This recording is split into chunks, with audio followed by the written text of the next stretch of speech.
Now that President Trump is the Republican nominee for president in 2024, it's time for Republicans, including those who doubt him or even can't stand him, to get behind him. The times demand it. We are in a war fighting an enemy of revolutionaries that kick and spit on America. I call our enemy the woke regime or the group quota regime. This war is a contest between those who love America and those who hate it.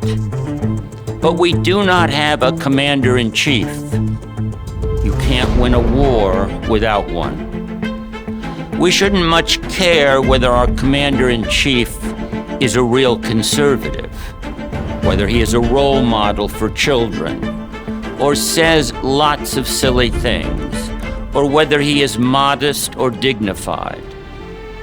What we should care about is whether he knows we are in a war, knows who the enemy is, and knows how to win. Trump does. His policies are important, but not as important as the rest of him. Trump grasps the essential things. He understands the group quota regime is evil and will not stop until it destroys America. He is a fighter, bold, brave, and decisive, who has confidence in himself and his country. Trump never apologizes for America. He rightly believes America is the greatest country in history. Trump says, in effect, we have our culture. It's exceptional, and that's the way we want to keep it. And we won't keep it if we usher in millions of immigrants with cultures different from our own. Trump knows his job is to protect Americans and just Americans. Protect them not just from enemies abroad, but from the woke globalists within. He knows that America does not need more diversity. It needs more cohesion. The woke radicals tell the Trump voters they are a threat to democracy. Think about that. They're saying you Trumpsters are a threat to democracy. The woke radicals also tell us ad nauseum that America is systemically racist. Trump knows this is deadly nonsense, and he says so. This charge of systemic racism bounces off Trump because he has no white guilt, or any guilt for that matter. Trump tells his supporters what they already know.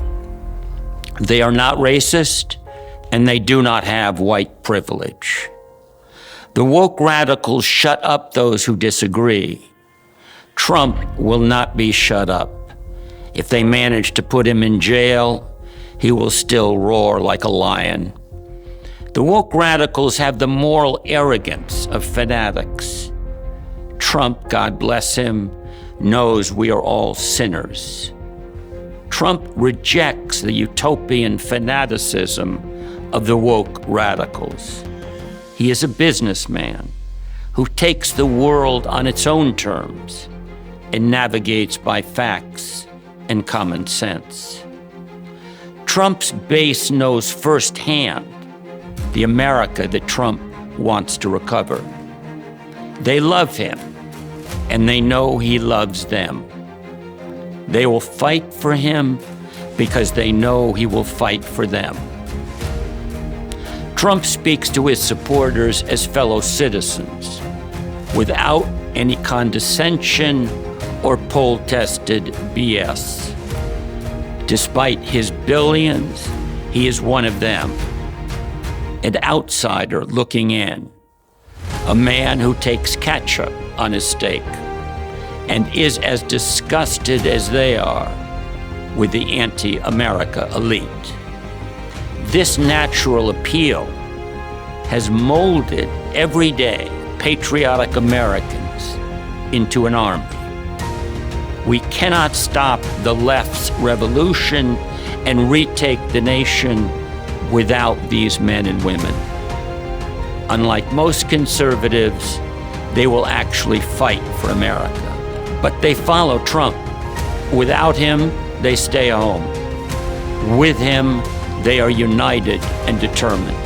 At his rallies, his audience invariably breaks into chants of USA, USA. In these moments, Trump and his audience mutually pledge to each other their fidelity and their sacred honor. His enemies hate him with an indescribable fierceness. Another Hitler, they say. Elect him and he will be a dictator. We should take this hysteria as reason for hope. The America haters rightly fear that Trump and his party are on the threshold of a successful counter-revolution. Trump hates his enemies every bit as much as they hate him. His enemies are America's enemies. Trump is the most towering figure of our time. He has changed politics, not just in America, but in the West. If we are to take back America, we need someone who is unmovable, who has proven that he can stand up against the immensely powerful army of woke modernity that will attack him with all its might. Someone who will go after the deep state without pity or compassion. And someone who has the conviction that America is still the last best hope of Earth. That someone is Trump. Trump, the politician, came out of the blue, an unconventional commander against an unconventional enemy. Almost inconceivable as president at any other time, Trump fits this turbulent moment to a T. Is it too much to wonder whether the appearance of this most unconventional man is providential? Lincoln spoke of Americans as the almost chosen people. Trump gives us hope that the God who has never forsaken his almost chosen people will not do so now. Thank you.